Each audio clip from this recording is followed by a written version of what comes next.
আরে ওসব ছাড় তো, তুই কদিন থাকবি বল। আরে মা, আমি এখন যে প্ল্যান নিয়ে এসেছি, এখন আমি 2-1.5 বছর থেকে যাব।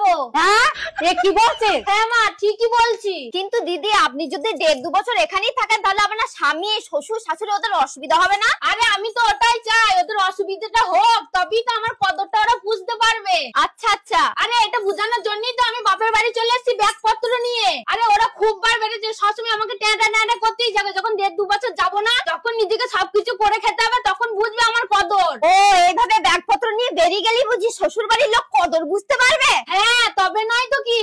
আচ্ছা আচ্ছা, ঠিক আছে দাঁড়া, আমি তাহলে এক্ষুনি আসছি। আরে মা, ও আবার কোথায় গেল? আমি কি জানি ও কোথায় গেল।